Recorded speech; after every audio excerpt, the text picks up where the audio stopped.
I pledge allegiance to the flag of the United States of America and to the republic for which it stands, one nation, under God, indivisible, with liberty and justice for all. Councilmember Shaw. Yes, thank you. You can be seated. So I'm going to continue my tradition of sharing a poem with you tonight. This one's called Good Bones by Maggie Smith. Life is short, though I keep this from my children. Life is short, and I've shortened mine in 1,000 delicious, ill-advised ways. 1,000 deliciously ill-advised ways I'll keep from my children. The world is at least 50% terrible, and that's a conservative estimate, though I keep this from my children. For every bird, there is a stone thrown at a bird. For every loved child, a child broken, bagged, sunk in a lake. Life is short, and the world is at least half terrible, and for every kind stranger, there is one who would break you, though I keep this from my children. I am trying to sell them the world. Any decent realtor walking you through a real dump chirps on about good bones. This place could be beautiful, right? You could make this place beautiful. All right, thank you.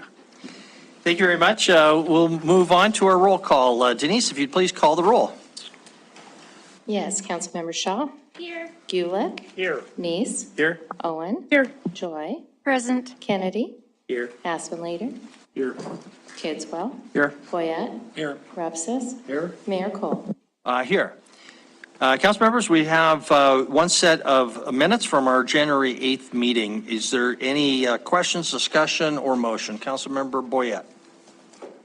Thank you, Mayor. I move that we approve the January 8th, 2024 minutes as read. Second. Second by Councilmember Neese. Any discussion? Okay, if in favor of approval, please say aye. Aye. If opposed, nay. Motion passes unanimously. Council courtesies this evening. Do we have any council courtesies? Very good. We have no proclamations. Any council reports from organizations that we serve on? Councilmember Joy. Thank you, Mayor and Council. I just wanted to say that there was an informal meeting of the local legislative subcommittee, and we had some public present and had a discussion about prevailing wage in contracts. We had a little bit of a discussion about TIF policy and how prevailing wage fits within that, and we had some information about apprenticeship programs that are used to help train local tradespeople in the areas where we're right now looking very desperately for people to do that work. It appears as if there's more interest in that, and so we will be maybe moving forward. I'm not sure, but there's additional information that we need from City Legal, from Director Melling, and other members of staff. Thank you. Thank you. Any other council reports? I guess I'll just chime in. I wouldn't say this is on behalf of the council, but I and City Administrator did attend the County Commissioners meeting today, one of which their items was the discussion of the short-term holding facility. And that project's going forward. They talked about with Schutz Foss Architects about more of the details of the layout. Kind of the bottom line for this group is that the project is getting more and more expensive, more and more substantial, and they will be looking to us for some sort of contribution. I reaffirmed that we had $500,000 in our budget for this year. Made no other commitments, obviously, beyond that, except to say that I would personally encourage us to contribute beyond that, but we have some very real financial restrictions. So that's something we'll just have to talk about going forward, but did want you to know that is moving forward at the commissioner's level. Anything else at council reports? Mr. Mayor, if I Council Aspen-Leader. Can you elaborate a little bit on when we're going to be having this conversation about the financial contribution? I know that the study has come out with their numbers, at least for phase one. Like, when are we actually going to talk about that as it relates to what that official ask is or is not? Or was there an official ask? There was no official ask, but Commissioner Morse said that he expected that they being the commissioners, would send us some sort of written request. And we haven't got that, obviously. Whether we want to have some sort of discussion before we get that, we could certainly do that. I would encourage people to talk informally amongst themselves. I'm more than happy to give you the details. As I think everybody knows, the most recent drawings contemplated a cold shell with utilities stubbed into the second floor. There was discussion at this meeting about going ahead and finishing that off for the possibility of putting additional beds up there as well, and that would further move the cost up beyond the $4.7 million or so in the cold shell option that we saw that was distributed a few days ago. So that's kind of where it's at that we know, but it's not on our agenda at this point. Maybe, Chris, we want to put it on our agenda.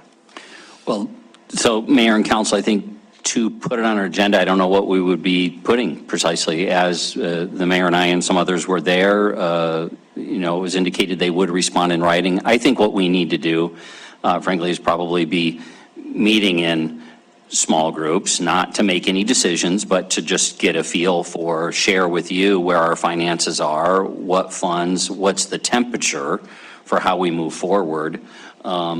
As we don't know if we're going to get something written from the county commissioners this week or next or when, but for example, to put it on an agenda 2 weeks from now, I don't know if we'll have what we need. If we do, we would. But I would think informally, it would be dialogue between administration and council to start getting a sense, because there's only been a handful of people involved in the conversation so far. And I think it'll be important to get more of you involved to give me some direction as to how far can we go. And I don't know whether the commissioners' meeting on Mondays are on Channel 7 TV. Anybody know? If I don't think so, okay. Only thing I'd add, Mayor and Council, would be, of course, we've got the subcommittee of the CJCC who is doing its work too. So, Councilor Rowan.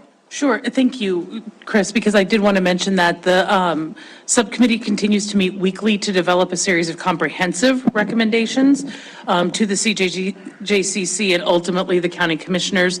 The value of a short-term holding facility for pre-arraignment purposes only is on the table as one of those potential recommendations. We are set to meet with the architects in a few weeks to kind of dive deeper into it. So for council's edification, that conversation, which includes judges and probation and parole and OPD and kind of the whole system, they haven't had their chance with the architects yet, but I anticipate that will happen relatively soon and may be helpful for a council conversation. Good. Councilmember Kennedy? Mayor and council, I have a couple of concerns, and my biggest concern is how much money does the taxpayers in the city of Billings put into the jail right now? And I think we need to know that question, because a lot of people don't want to be tagged twice for the county facility. The other question that I do have is the holding was only supposed to be temporary before a new jail, but what I've been reading in the paper, it says it's going to be a permanent facility. So I have some concerns there. Thank you. Thank you very much. Okay, we'll move on. If there aren't any other council reports, city administrator report. Yeah, Mayor and Council, just a handful of things here. So first, as you saw, I think it was in the email Friday, regular agenda item number 3. In Public Works, we had a few changes, mutually beneficial. It came out of a productive meeting between private sector and public staff. So that ordinance that's before you this evening, Debbie will go over those changes that were emailed out Friday. We have, just a reminder, no council meeting a week from tonight. We've got a bye week with a 5th Monday. There is no ex parte communication. And then I have a pre-scheduled meeting associated with my daughter's school. So you'll see me slide out of here in just a few minutes. And if the meeting is still going on, I'll slide back. But I'll probably be gone for the better part of about an hour. So that's all that I have, Mayor. Okay, thank you, Chris. Councilmember Neese? Thank you, Mayor. Mayor, would the email that you sent out be considered ex parte because it came after 4 o'clock? I guess it would be. We'll get to that. So what Councilmember Neese is referring to is I just sent a list to everybody of requests from council members for the committees that they would like to serve on. And so if anybody wants a copy of that beforehand, just let me know. I've got an extra copy here. That's item number 4, and we'll talk about that when we get to it. Okay? Thank you. Thank you. All right, then we'll move on to public comment on items on our agenda where there will not be a public hearing. So there will be a public hearing on items 2 and 3, but there are not on 1 and 4. So if you'd like to comment on anything on number 1, which is our consent agenda, or number 4, which is these committee assignments, please come forward now. Just ask that you tell us your name and your address, and keep your comments to 3 minutes. Good evening, Mayor Cole, members of City Council, and staff. I'm Steve Simonson, Government Affairs Director with the Billings Association of Realtors. I'm here this evening on behalf of our association and our members, asking the City Council to remove item 1H from the consent agenda tonight so that additional public comments can occur on this important matter. We do not believe that a public hearing has occurred on this proposed grant. The motion on your agenda states AKA growth policy, when in fact the attachment on the agenda clearly states the intended use of the grant funds are for an affordability house study. The Billings Association of Realtors supports the growth policy. However, concerns of our association are concerned about an additional housing study. The most recent housing study was conducted by Beartooth RC&D less than 2 years ago. The study was designed by senior staff members at the Montana Department of Commerce Housing Division and includes extensive recommendations for the City of Billings to implement. We do not see that conducting another housing study is going to tell us anything different than the last one. We believe that the funds would be better used in implementing the identified strategy in the most recent housing study, which were also echoed in the Governor's Housing Task Force. Other communities in Montana are implementing recommendations for the Governor's Housing Task Force without further study. Helena, for example, budgeted $150,000 for existing builders and developers to help with pre-development costs. I would ask the city to delay the approval process for the housing study grant, and move to a public hearing and revisit this item in 2 weeks at the next city council session. A 2-week delay will not impact the February 9th deadline for submission of the grant, and additional public input and outreach should be considered. I've also asked Wyeth Friday to meet with members of our BAR Economic Development Committee. Some of them are present here tonight, and share with us a draft of the grant for our review and consideration. Thank you for your time this evening. Chris, I've got a copy. Thank you. Thank you. Very good. Thank you. At the close of public comment, we'll just ask staff if they can comment on that. Mike. Good evening, Mayor, City Council, staff. Here is the Executive Director of Amen Park Development Council, referred to as Amen Park for our business. And just for the record, Mike, tell us your name. Oh, I thought I did. Sorry. I'm still Michael Mayotte. Okay. Thank you. So in your packet, you received our annual report. We're required by our MOU to provide that each year. I'd just like to encourage you to accept it again this year, pointing out a couple quick pieces to this. So we had 8,200 participants that were through the paid part of the program. 30,000 hours of playtime on the park. Pretty impressive. We have yet to change our fee structure since we started 6 years ago. We have kept it the same, and we keep doing well. We take a lot of pride in the fact that in our concession stand, it's run by high school students. As Councilman Rupes will tell you, his son is one of them.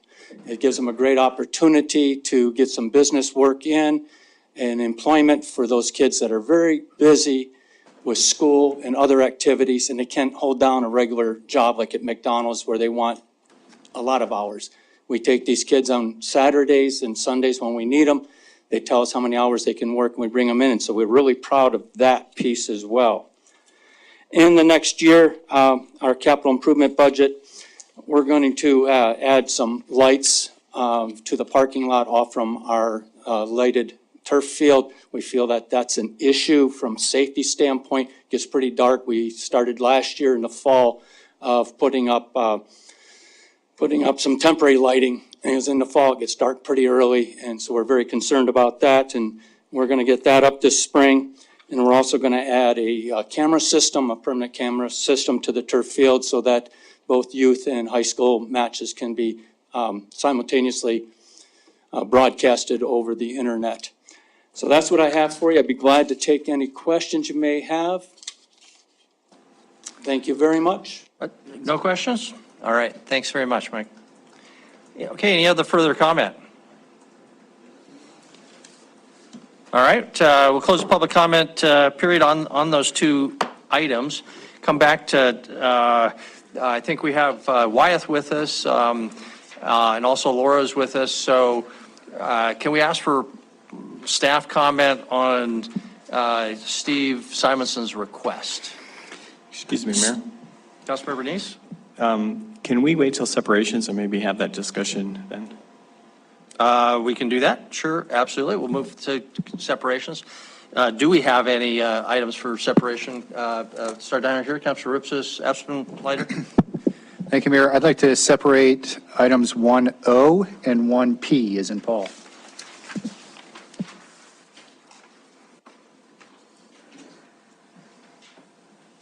Very good. Councilmember Espenlighter?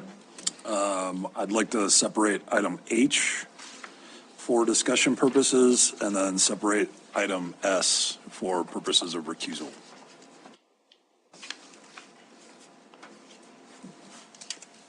Thank you very much. Would that be for 1 and 2? Yes, 1 and 2. Thank you. Thank you. Any other separations? Okay. Since item H will be separated anyway, we'll address that issue when we get to it. Is there a motion relating to the non-separate items? Councilmember Gielich. Yes, thank you. I move to approve the items of the consent agenda as submitted, with the exception of items H, O, P, and S, 1 and 2. Thank you. Councilmember Shaw with the second. Any discussion on the non-separate items? Councilmember Owen? Thank you, Mayor. I just wanted to note on the record, I'll vote for all of this, but item 1B is with respect to cameras and security at New City Hall. As council knows, we funded a study that in part was designed to assess safety issues with respect to the Law and Justice Center. We have a draft, and I continue to be concerned that we're not really relying on those external consultants and on their advice. I think there's ongoing conversations. Obviously, council doesn't have the benefit of those recommendations yet, but I just want to put on the record my concern that we contracted these individuals in part to ensure we were making the new City Hall as safe and secure as possible, particularly in the Law and Justice Center, and I hope those recommendations are being given appropriate consideration internally as we move forward, especially when we start investing in access control and camera systems. So just wanted to put that on the record. Thank you, Mayor. Okay, thank you. Any further discussion on the non-separated items? I'll just comment, we've got two donations in item 1I, donation of the Parks Department from Billings Go Kickball for the Youth Scholarship Fund. And we appreciate that very much, and we just want to recognize that. And then second, also a donation to the Parks and Rec Department from Shields for the Youth Scholarship Fund. And we very much appreciate that support from our community. So thank you. If there's no other discussion on the non-separated items, we will ask for a vote. The motion is for approval of those items. If in favor, please say aye. Aye. Motion, or if opposed, say nay. Motion passes unanimously. The first separated item is item 1H. Again, there was a request to push that off for 2 weeks. Before we ask for staff comment, Councilmember Aspenleiter, you just wanted to make sure we address that, or was there something you wanted to say before we ask for the staff to comment? No, I think I'll hold my question until after staff gets a chance to comment. Okay, thank you. So, Chris, I assume Wyeth is unmuted. We'll just turn it to him unless you had something.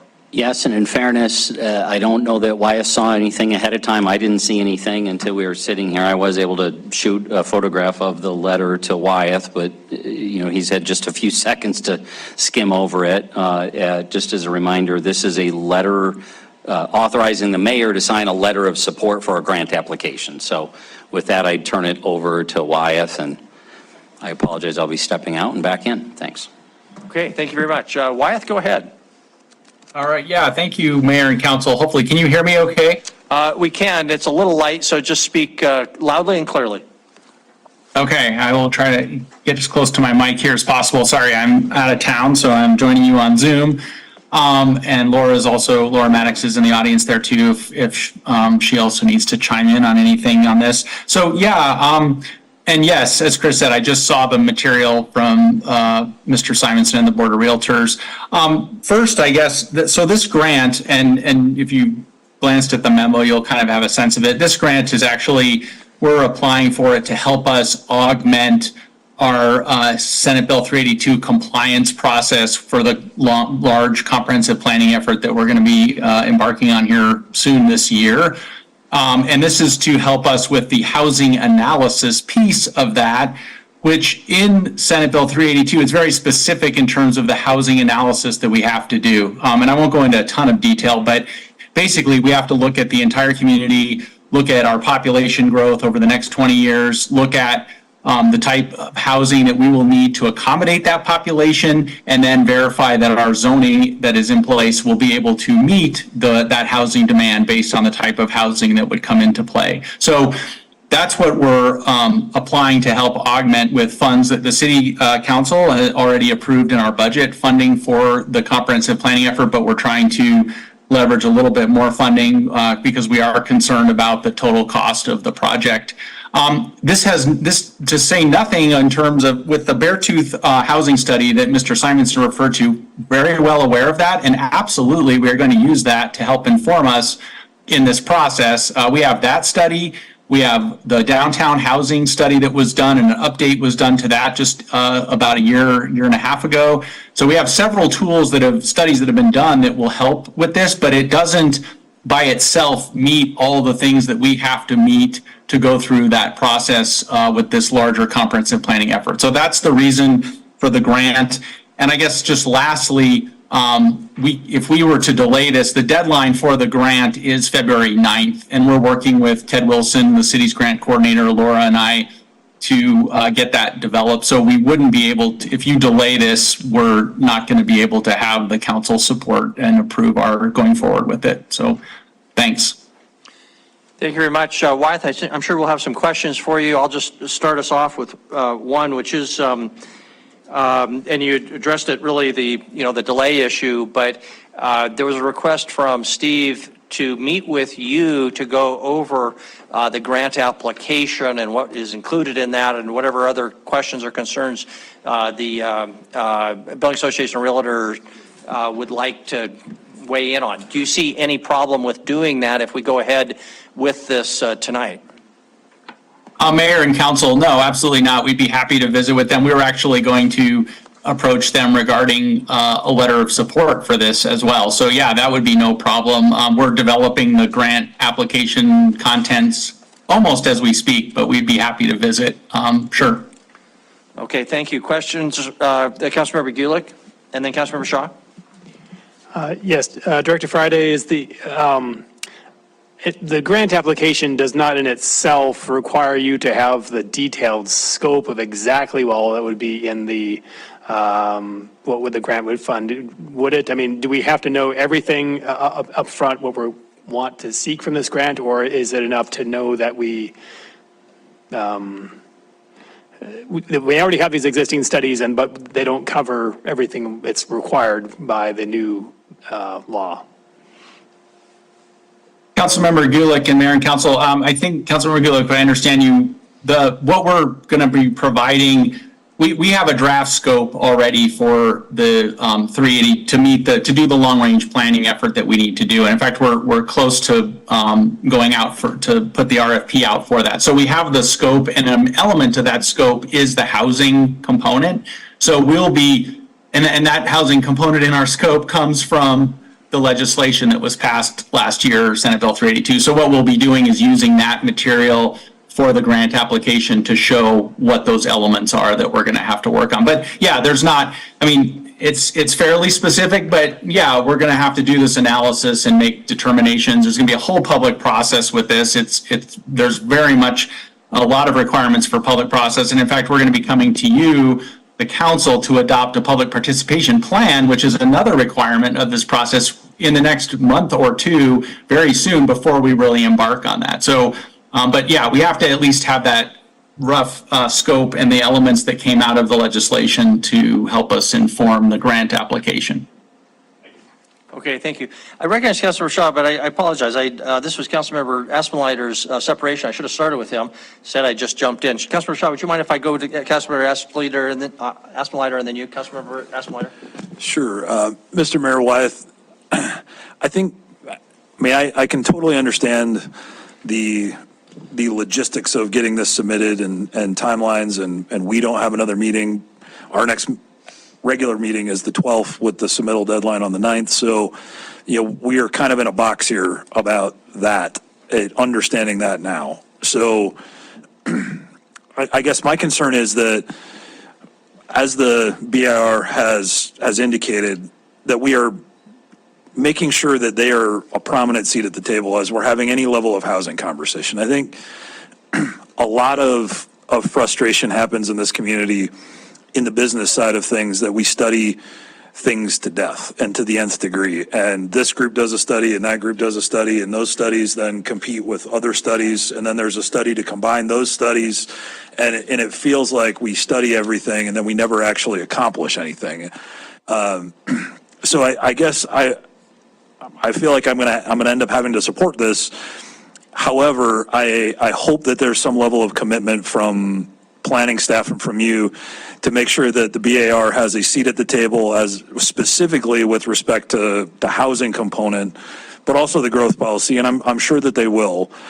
But I think it would be just good policy to be including them as we're planning these documents and putting these grants forward, to make sure that we're leveraging everything we can in the private sector along the way. And I think we miss that from time to time.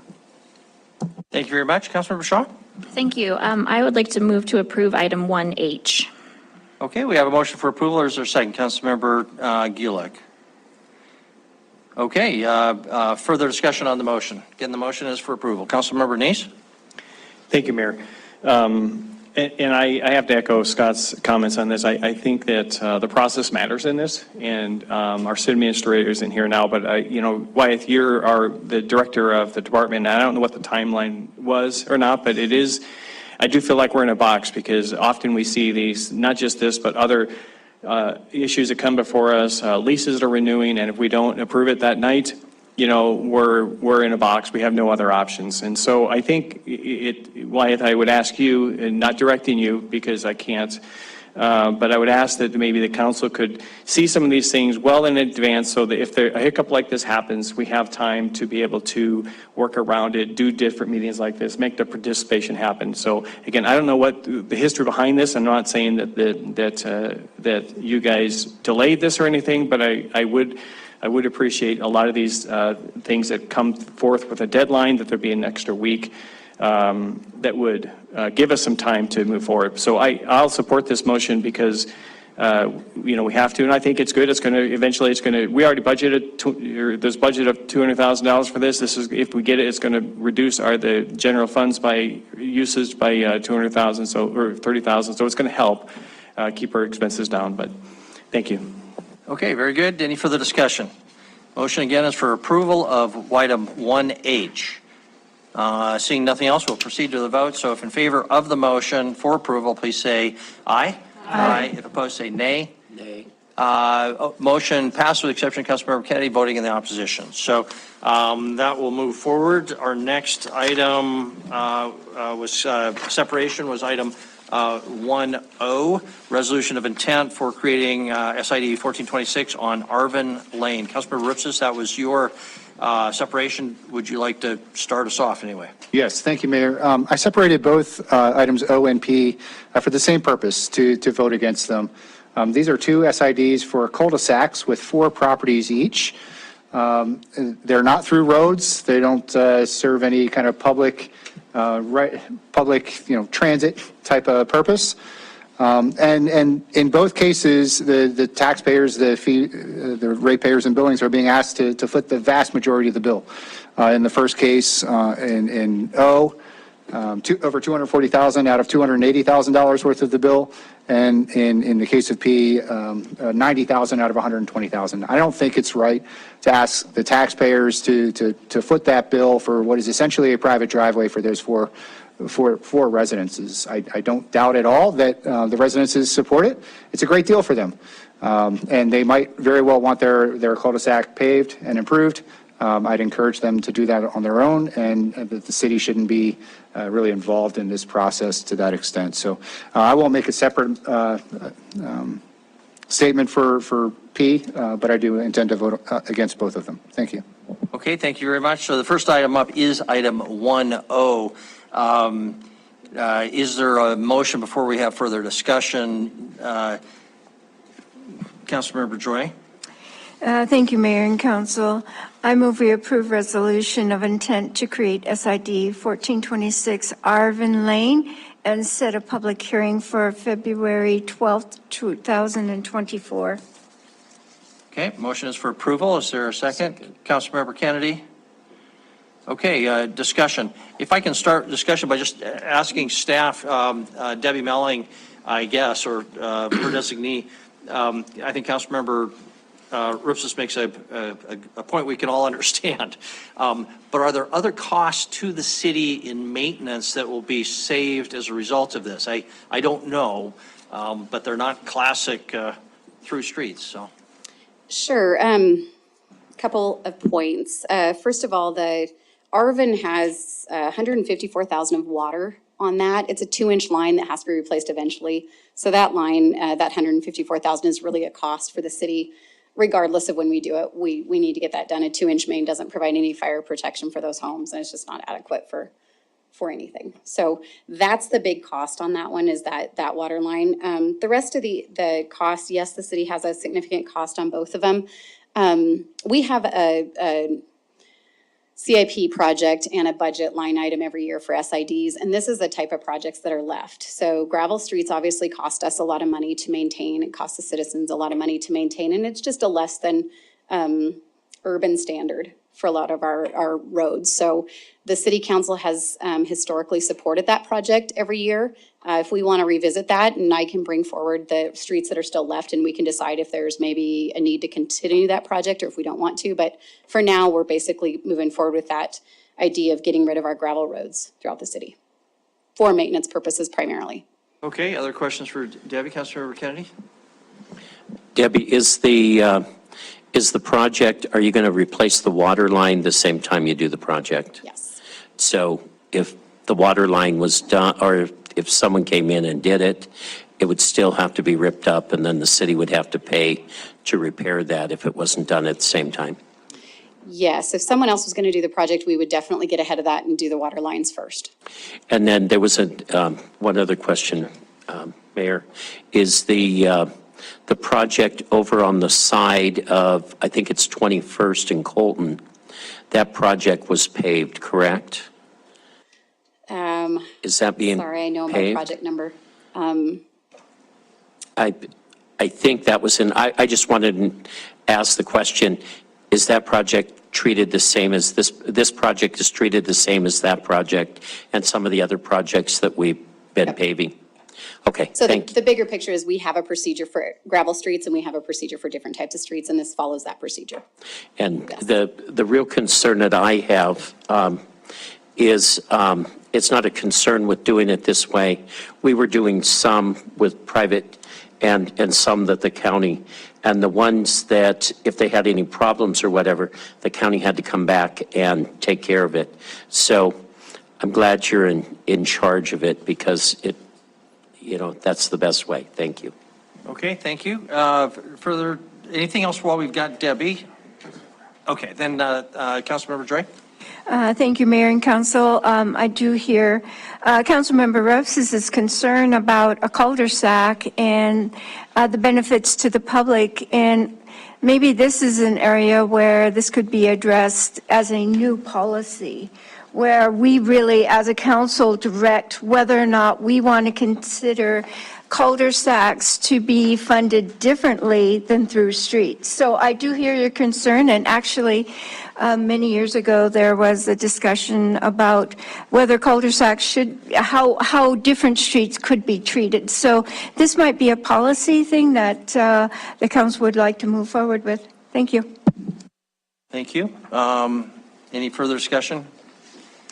Okay, we'll proceed to a vote. I just chime in. It's a perfectly legitimate concern. So if we're running short in that fund, this seems like a pretty low priority, but it seems like it's best dealt with at a higher policy level. So I'll vote in favor of it, but I share that concern. I think it's perfectly legitimate. Okay, we'll proceed. We've got a motion. Motion is for approval. So if in favor of the motion for approval of item 1O, please say aye. Aye. If opposed, nay. Nay. Okay, voting in opposition were council members Gulick, Rupsis, Boyette, and Tidswell. All other council members voting in favor, so the motion passes 7-4. We'll move then to the twin, item 1P. Is there a motion? Councilmember Joy. Thank you, Mayor and Council. I move we approve resolution of intent to create SID 1426 Hancock Drive and set a public hearing for February 12th, 2024. Is there a second? Second by Councilmember Kennedy. Further discussion? Councilmember Shaw. Since I didn't comment before, I wanted to agree with Councilmember Joy that I will vote in support of this, but I do think we should take this up at a higher policy level, because I think that it would be a very appropriate discussion on how we're funding through streets and cul-de-sac streets. So I really appreciate you bringing that up. I hate doing things on the fly on a Monday night, project by project, but I just wanted to express my support. Very good. Any further discussion? Okay, again, the motion is for approval, item 1P. If in favor, please say aye. Aye. If opposed, say nay. Nay. Voting in opposition, council members Gulick, Rupsis, Boyette, and Tidswell. All others in favor, motion passes, same 7-4 majority. Items 1S, Councilmember Aspinwall will be recusing himself for conflict purposes. Is there a motion for S1 or S1 and 2? Councilmember Boyette. Thank you, Mayor. I move that we approve the bills of the week, S1 and 2. I assume we can combine those two? All right, everybody's nodding their heads. Nobody objects to that. Is there a second? Second. Councilmember Joy. Okay, any discussion? And Councilor Asselleiter, I assume your company or one of your customers is mentioned on both of those. Okay, any further discussion? Don't see any. If in favor of the motion for approval, items S1 and S2, please say aye. Aye. If opposed, nay. Motion passes with Councilmember Asselleiter not voting. You'll get there sooner or later.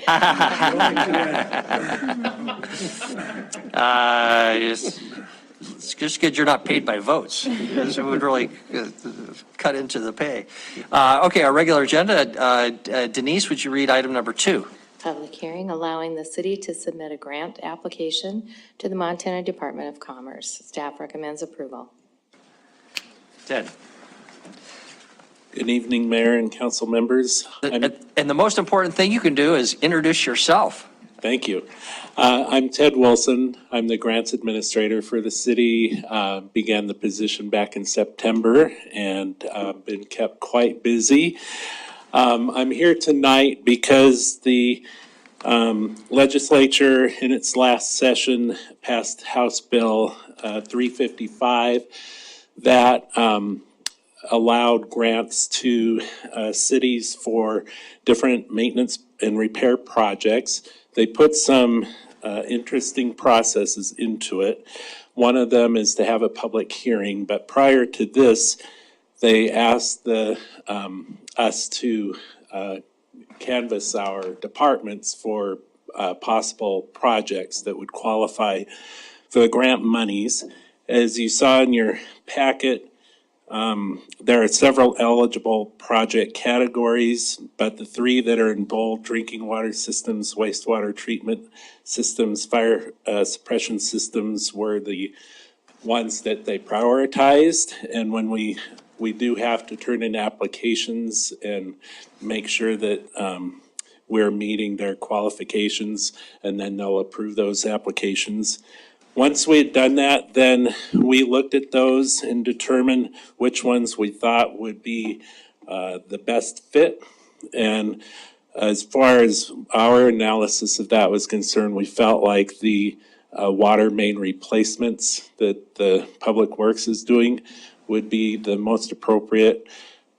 The other part of this bill is that if a city is receiving more than $1 million, which Billings would, we'd be getting 1.4 million. We have to divide the money up into 3 distinct projects.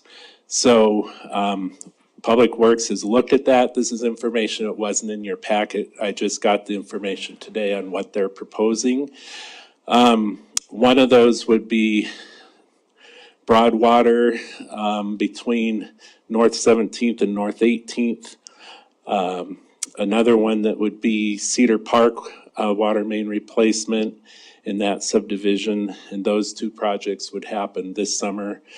And then the third one is Grand Avenue from Division to 5th Street West. Those are the 3 that they felt like they could package to meet the requirements set out that we have to contribute 25% to the project, and then the grant would pay for the other parts.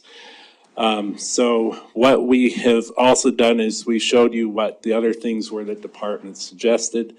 None of the others we felt like would meet the requirements of the department, because they said that you had to show that you had already taken care of your water or wastewater.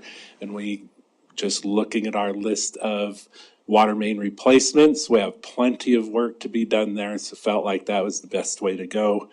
The other part is that in doing it with wastewater, we'd be able to conserve some money to put toward the West End water project. So that is what we've brought before you now. We are holding the public hearing because we need to hear your input on that before we turn the applications in, which we would do before the end of March. Very good, thank you. We'll first ask if people have questions for Ted before we move to a public hearing. Are there questions? Councilmember Rowan?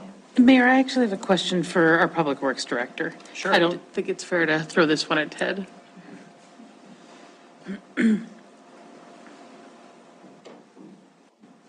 Debbie, I just want to make sure, because I haven't looked at whatever, documents are coming from the state behind this, that you're certain that stormwater improvements are not an eligible component here.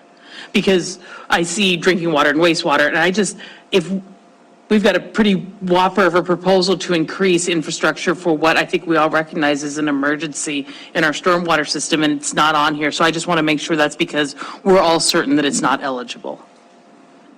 That's actually a Ted question. He knows. Oh, what are the odds? From my reading of it, I don't believe stormwater would be. Okay, so there's no way we could address any of our stormwater needs under this It's grant? something that I can re-ask, but I don't believe so. I would actually really appreciate that. An email is fine, just because, there is a pretty significant proposal to increase stormwater fees, and I want to make sure we're turning over every stone. Thank you. Yeah. Very good, thank you. Councilmember Neese? Thank you, Mayor. Ted, you mentioned that the projects have to be diverse and different. So I'm wondering, just to make sure, again, you've read the grant, you understand that. So we're focusing everything in the water, but we're splitting it up into 3 different projects. It almost sounds to me like we're still only focusing on one. Are we sure that we can focus on one area of just water, and we don't have to do some in one area, some in another area, completely different? That was the question that was asked when we discovered that we had to divide it into three. And they said if we could show that they're distinct projects, even though they're the same type of project, that they would qualify. Okay, so they're separated, they're not connected in any way, they're far apart. Okay, thank you. Yes, what they didn't want us to do is to divide up like the same broad water across. Right, that's several what I was blocks. afraid of, just, Yes. okay, thank you. Yeah. Okay, anything else for Ted or Debbie? We'll let you sit down and then move on to a public hearing. So this is then the public hearing on item number 2. Details are in our packet for our grant application to the Montana Department of Commerce. Is there anybody who'd like to comment on item number 2? This is a public hearing. Anybody like to comment? There's no one online, no one is coming forward. Then we will close the public hearing with no public comment. Back to council. Councilmember Boyette. Thank you, Mayor. Having conducted a public hearing, considered written and spoken public testimony, I move to approve the submission of a grant application to the Montana Department of Commerce as recommended by staff. Thank you. Is there a second? Councilmember Aspenlider? Trying to make up for. I am. voting on item S to get my full pay. And you only get to vote once on an item. Very good. Discussion. Is there any discussion? Okay, we'll proceed to a vote. The motion is for approval. Item 2. If in favor, please say aye. Aye. If opposed, nay. Motion passes. That concludes item 2. I do want to just say to Ted, though, welcome aboard. You got a lot of, you got to make up for a lot of lost time here. We haven't had your position before, so we appreciate everything you've been doing in these months since you've been on board. Hopefully you haven't been bored. No, not No, okay, very good. All right, thanks very much. Denise, would you read item number 3? Public hearing and first reading ordinance amending Billings, Montana City Code, BMCC, Chapter 26, Water and Wastewater Utilities. Staff recommends approval.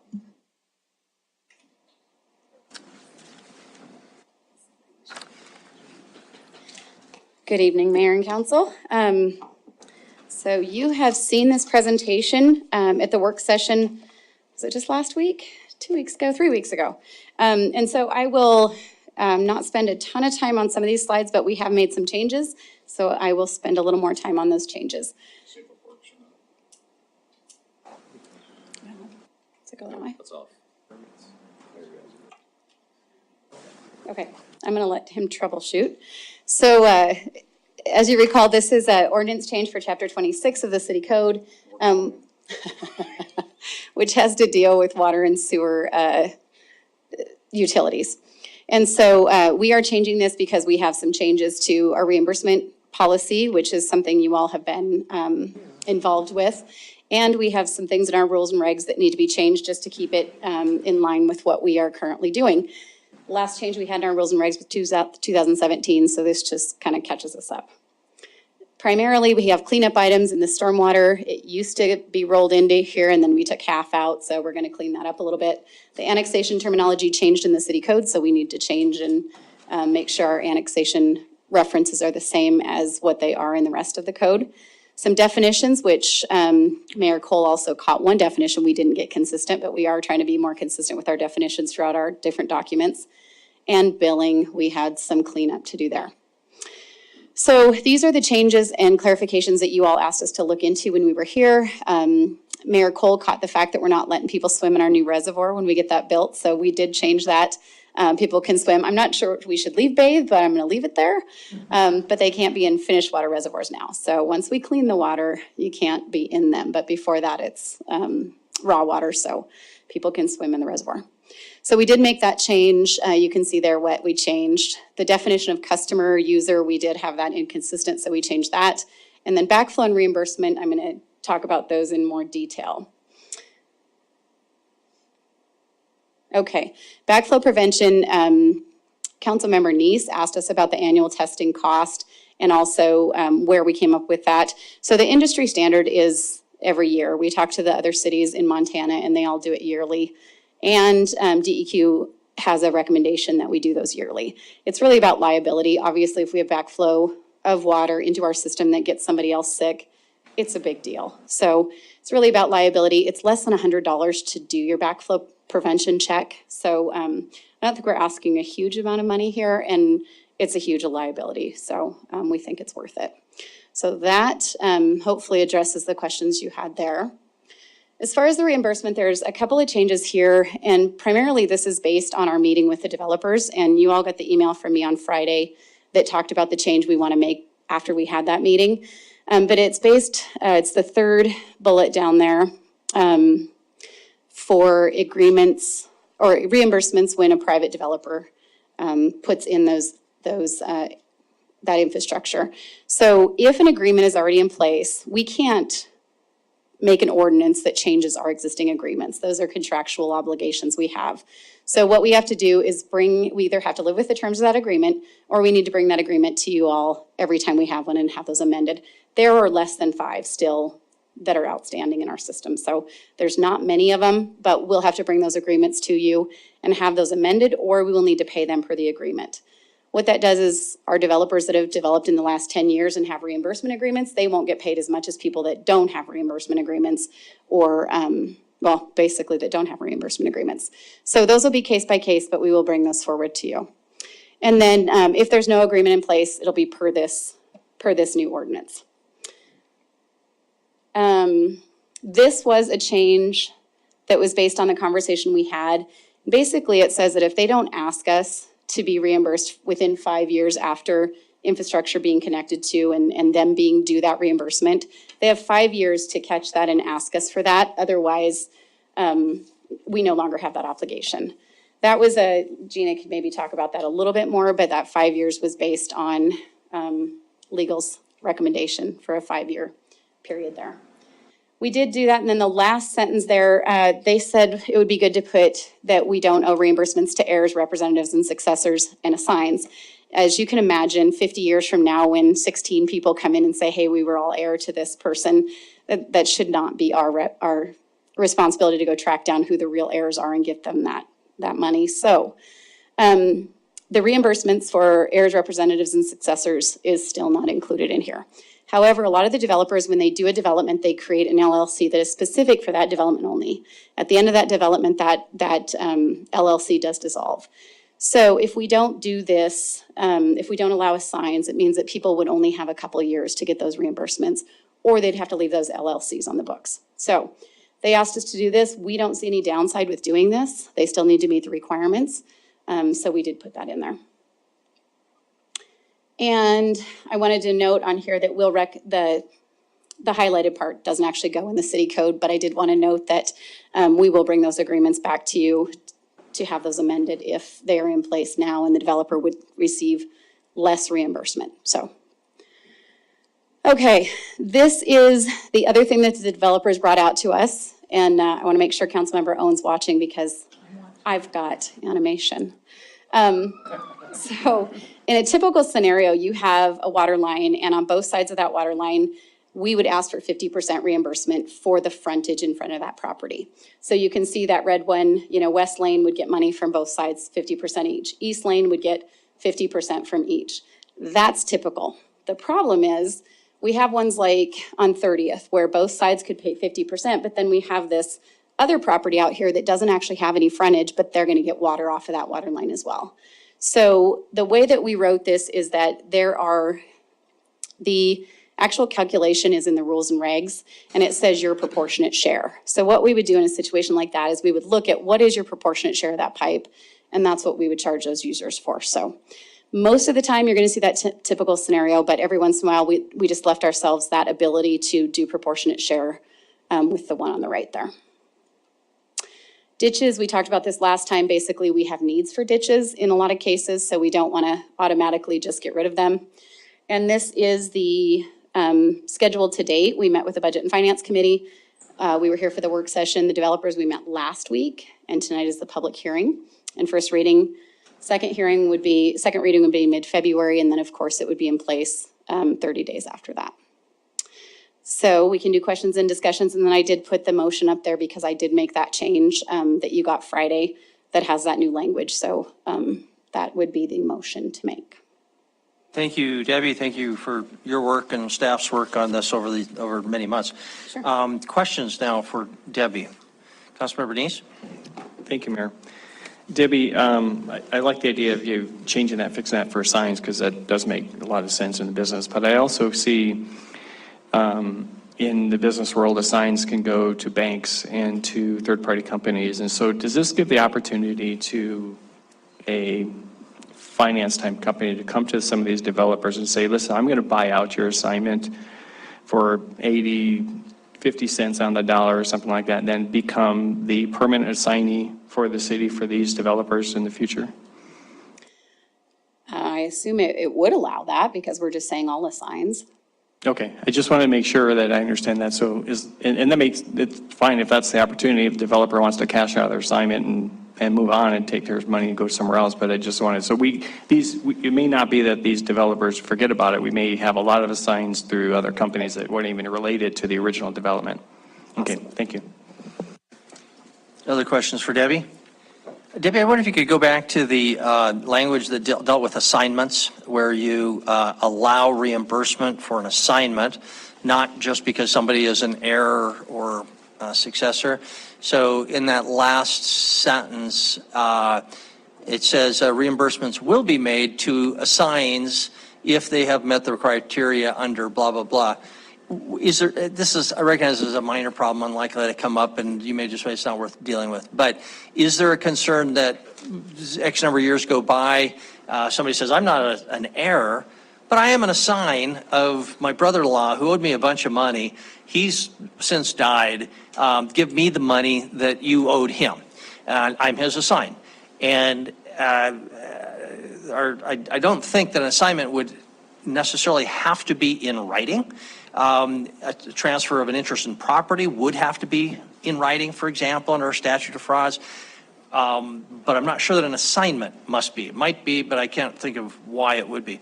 So in which case we're kind of stuck. You know, the person we dealt with originally, his dad long since gone, but this guy says he's assigned. We would probably say, no, you can't. You haven't proved that you are. Sue us. But you know, we're not party to that. He just does an affidavit. Yep, my dead brother-in-law assigned this to me. How do we get around that? One option would be to just make the change. It said reimbursements will be made pursuant to a written assignment to assigns if they have met the blah, blah, blah. Should we do that? Do you have any concerns with that? Just say, so reimbursements will be made pursuant to a written assignment. To assigns if they, but add that pursuant to a written assignment to make it clear it's got to be in writing. I'm going to leave that to Gina. I think that would be an appropriate modification. Okay. So if that becomes your staff recommendation, we don't have to change this motion. It's just is your staff recommendation. So it is your staff recommendation, it sounds like. My recommendation is to make that wording change, and I'll bring it back that way in the second reading. Okay, very good. Councilmember Neese? Mayor, along with your change, and Gina, just a question on that. So that means if we have now a written assignment, that still they don't have to produce that to the city for 5 years. Is that still correct? They don't have to, I'm sorry, I If there is a written, if we're requiring a written assignment, they have 5 years actually to produce that written assignment to us. Do I understand that correctly? Or we are going to ask a written assignment that has to be produced within a certain period of time?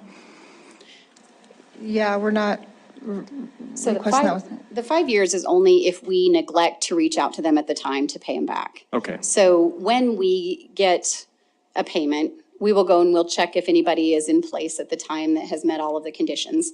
If it is, we'll do that. If we have not done that, they have 5 years to make that claim that we didn't reach out to them. But if they didn't have anything in place at that time, no, I don't think it, and Gina can look at this, it doesn't read that they have 5 years to make a claim on it. It just reads that they have 5 years to come back to us if we don't reach out to them. So if their assignment is reassigned to someone else, are they obligated to bring that to the city? To let them know Yes, that, okay. that is, they have to keep it updated with us at all times. All right, thank you. Okay, anything else for Debbie before we go to a public hearing? Don't see anything, so thank you. This is a public hearing then on item number 3, these proposed changes to Chapter 26 of our Billings City Code dealing with water and wastewater utilities. If anybody'd like to be heard on item number 3, this is your chance. Please come to the podium. Ask that your comments be 3 minutes and tell us who you are and your address. Any public comment on item number 3? This is a public hearing. No one is coming forward. There's no one else online, so we will close the public hearing without comment. Now back to council. Councilmember Aspenleiter. So I'll move to approve the recommendation. So having conducted a public hearing, considered written and spoken testimony, I move to approve the first reading ordinance amending BMCC Chapter 26, Water and Wastewater Utilities, as modified and recommended by staff. Very good. Councilmember Tiswell indicates a second. Discussion. Any discussion? Councilmember Aspenleiter. Just in general, this was a long time coming, and I appreciate the department doing work on this. I mean, we see our clients in a lot of developments, up against the gun on the reimbursement and under the old process, and some make it and some don't. Some neighbors wait the clock out, understanding what that is. So I think this is a great step forward, and I appreciate staff's willingness to work with the development community and putting this forward. So it's a good step for the city. Very good. Thank you, Councilmember Denise. Thank you, Mayor. I want to say thank you to the staff as well, because this is something I've talked about for a long time on the city council, and this is finally coming through, and I think the staff did a great job. It could have been really complicated, but they made it very simple, easy to understand, and move forward. So thank you very much for the hard work, and tell your staff thank you very much as well. Thank you. Any other discussion?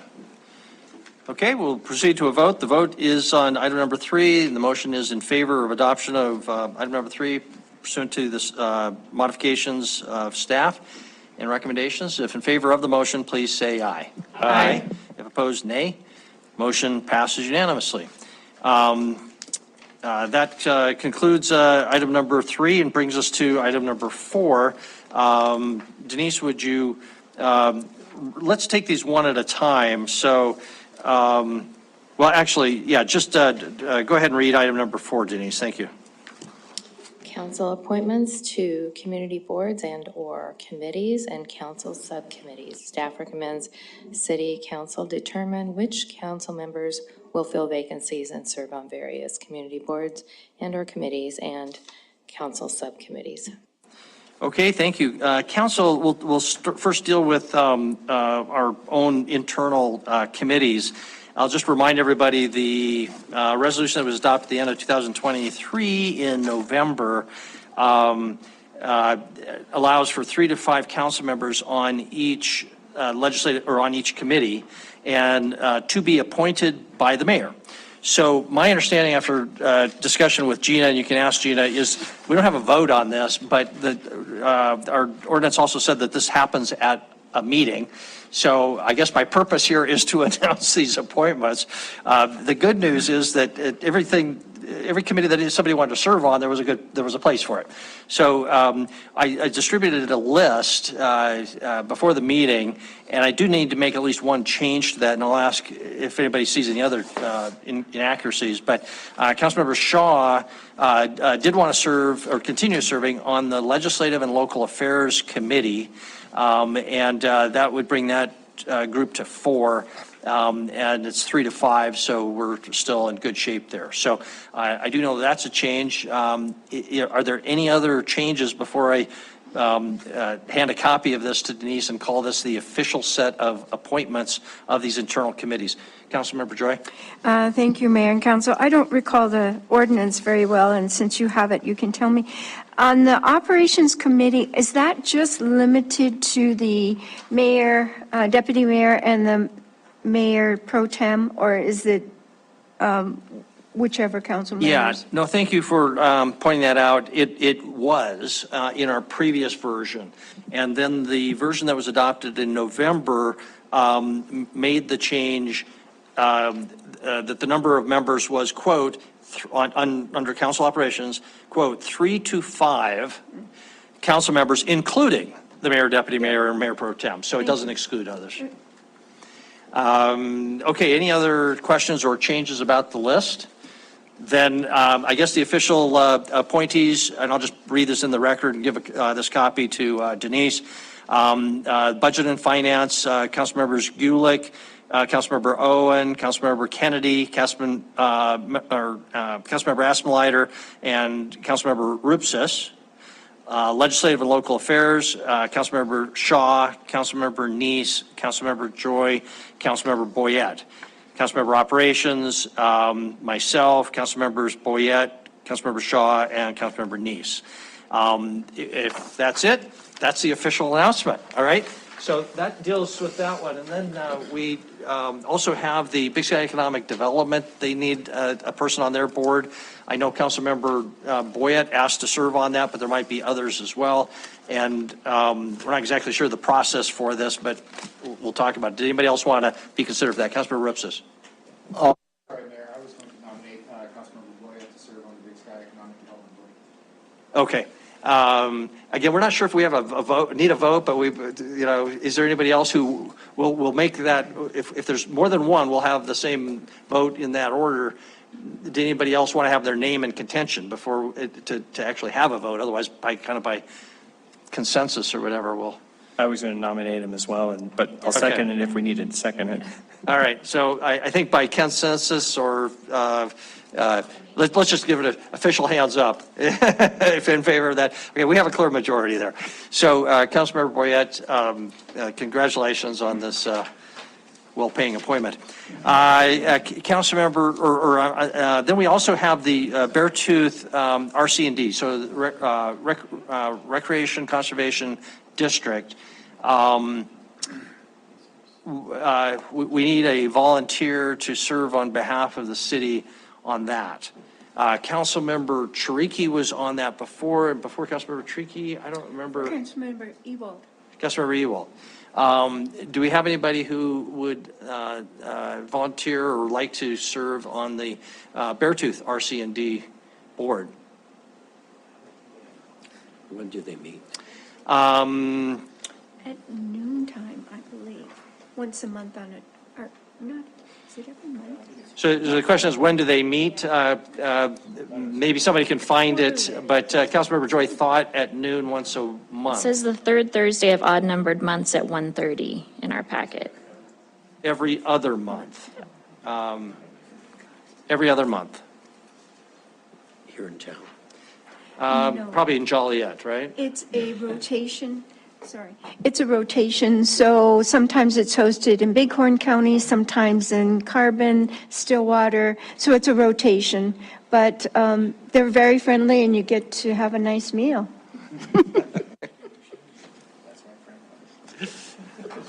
Councilmember Kennedy, you're the one who's asking questions.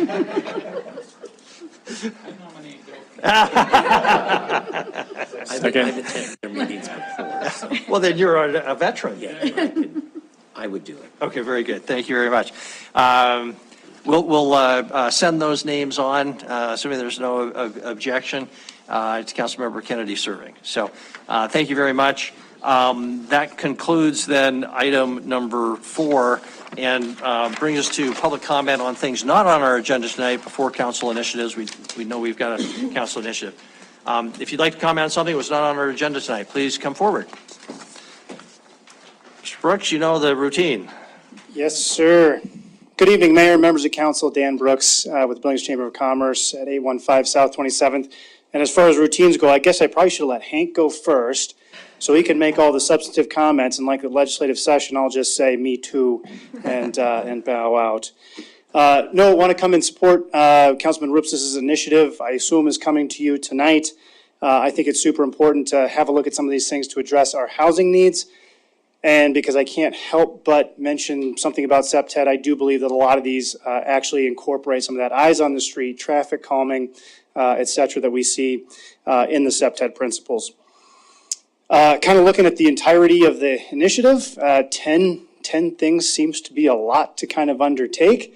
And I want to suggest adding one more. Looking at the city's infill policy, updating and actually implementing what was put into place in 2011. And maybe that's not an additional 11th one on there. I think that could serve as kind of a higher tier bucket to put a number of these other initiative bullets in there. Just looking at some of the things that are already in the infill policy, development of incentives, exploring changes to streamline permit review process, research and prioritize potential regulatory changes. I think these could kind of fit in and underneath the infill policy in that regard. If you do decide to take these on individually, I expect there will probably be an element of prioritization just due to resources and time. I would put my ordered priority the same as Councilman Rupes has it, 1, 2, 3, looking at eliminating parking requirements. I cannot speak on behalf of, but I'd be awful interested to go to the National Parking Association and be a fly on the wall for that annual conference talking about parking spaces, breakouts, et cetera. But they have a policy of supporting reducing or eliminating outdated and costly minimum parking space requirements and allowing free market developers to set minimums based on market demand. I would advise and suggest going that route in alignment with Councilman Rupes' item number 1. On number 2, I like the idea of allowing for duplex development and potentially consolidating the residential zones. I think there would be another option as well of maybe leaving the zones and just allowing for the next increment of development. So in our N1 and N2, potentially allowing for 3 to 4 unit housing, and then in our N3 allowing for duplexes. So just allowing that incremental growth to happen throughout the city. And then the last one I would mention, streamlining the NMU neighborhood mixed use and neighborhood office would allow for better walkability and community gathering, as Councilman Rupes has outlined in the initiative, kind of trying to replicate the feel of like the Black Dog Coffee in that neighborhood or the Poly Food Basket, allowing for neighborhoods to be able to gather or just head down the street and get a gallon of milk if they need that. So I would encourage your support, and thank you for your time. Thank you. Hank. Hello, my name is Hank Jagosinski, 580 58th Street West. I'm a senior at Billings Central Catholic High School. I'm here to ask that you support the council initiative that Councilmember Rupes has proposed on walkability, housing, and development through the zoning code. Like Mr. Brooks, I don't have time to focus on all 10 items, so I'd like to focus on just one, eliminating minimum parking requirements. Eliminating minimum parking requirements would promote walkability and denser development. Denser development, as you know, means more fiscally sound development, as the city can collect more tax revenue from the same land area. Buildings, whether they be coffee shops, grocery stores, restaurants, etc., have greater taxable value than asphalt parking lots. Additionally, I know that all of you care about promoting small businesses in Billings. Eliminating minimum parking mandates would allow businesses to determine what parking they truly need rather than being required by the city to add a predetermined amount of parking. Dozens of cities have recognized this and have eliminated all parking requirements citywide. These cities include Anchorage, Alaska, Nashville, Tennessee, Raleigh, North Carolina, Olympia, Washington, Minneapolis, Minnesota, St. Paul, Minnesota, Austin, Texas, South Bend, Indiana, Ann Arbor, Michigan, and Lexington, Kentucky. Many of these cities are similar to Billings in either climate or in population size. And so I hope that Billings joins this list. Again, I ask that you vote to support Councilmember Rupes' initiative to schedule work sessions to discuss this topic and the 9 others in the initiative. Thank you for your time. Thank you. Joe.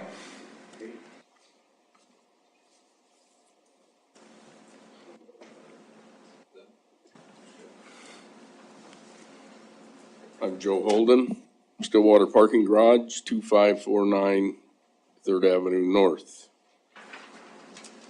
And while that's being handed out, I'd like to mention something about public safety downtown. We have contact with the police department from about 1 to 6 times, 6 times a month. And we have been very satisfied with Chief St. John and his police officers. But I do have a suggestion that instead of the police officers being on bicycles or cars, that they walk a beat. Just walking downtown, they would know every little nook and cranny. They would know, the people better. They'd know when a newcomer comes with a new batch of fentanyl or whatever. I think it would save money and it would make our community safer. But anyway, I'm here primarily about parking. Kevin and I had a discussion about a month ago about parking, and it sounds like the city is going to park here when they move into the Stillwater building. And anyway, I think that, let's see, I'll read a little bit of this, that you're going to save maybe $2 a month based on published prices. There's $70 that you guys charge, and I charge $72. And your employees would have to walk 2.5 blocks. And anyway, I think the IRS has some guidance on this that I've referenced. It is confusing. That it can be tax deductible, and I don't know how the city handles it, but say if there was a disparity between my price and your price, I guess the employee could have the option to park in our parking garage and pay the difference. And anyway, walking downtown in the winter, in the early morning and in the evening, it's dark, it's dangerous in a number of ways, it's slippery, and there is people with ill intent in the neighborhood. And anyway, I think that the hazards that could be seen by some of your employees, it's not worth the saving a couple bucks a month per employee. And I think also that the employee morale would be better. I think the employees that work in this building now walk right out and go to their car and drive home. They don't have to scrape snow, they don't have to walk on slick streets, and they don't have to worry about people that they're not comfortable being around. But anyway, that's why I'm here, and that's all I've got. Thank you. Very good. Thank you for alerting us to the issue. Is there any other public comment on items not on our agenda? No one's coming forward, so we'll close the public comment period. And the only thing else on our agenda is council initiatives, and that should only take 30 seconds or so.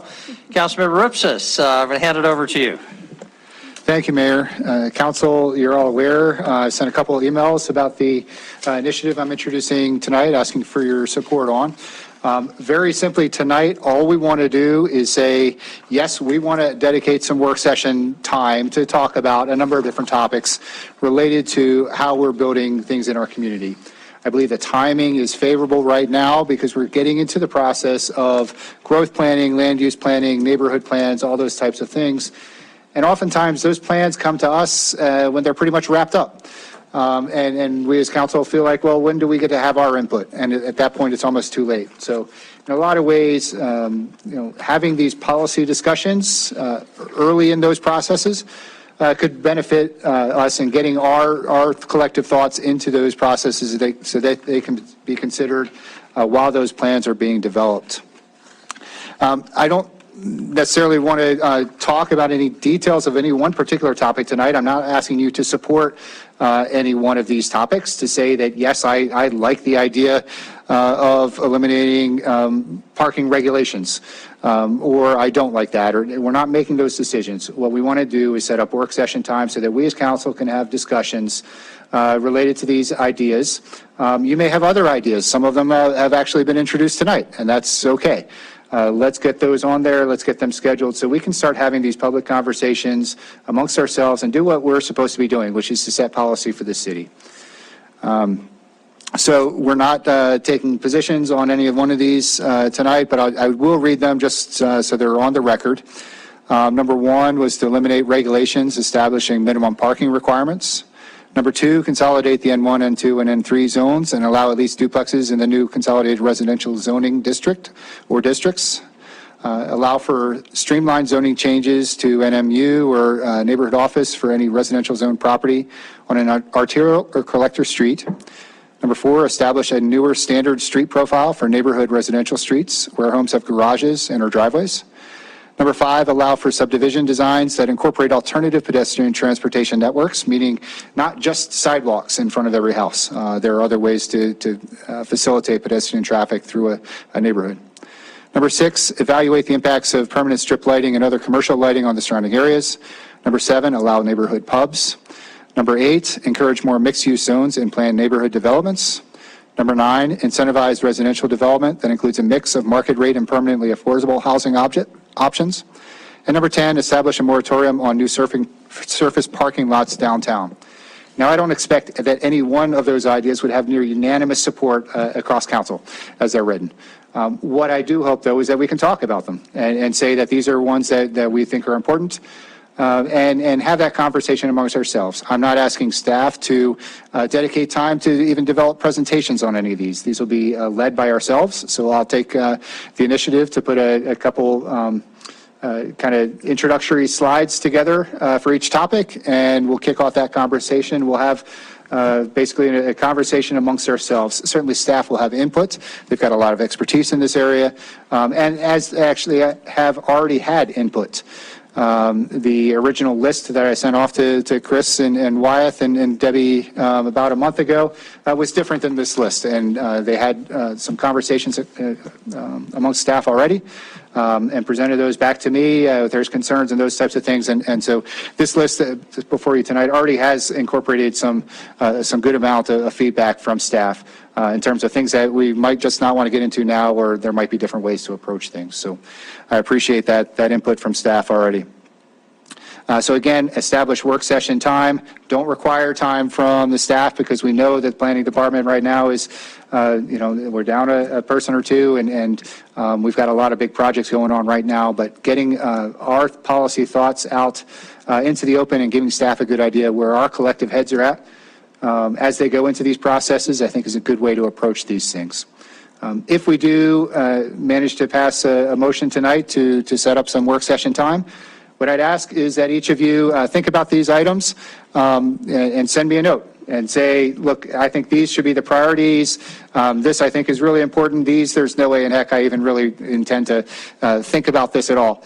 If there's some of those items that, it's just like, Tom, you're crazy, don't even bring this up, I won't schedule those or we won't prioritize those.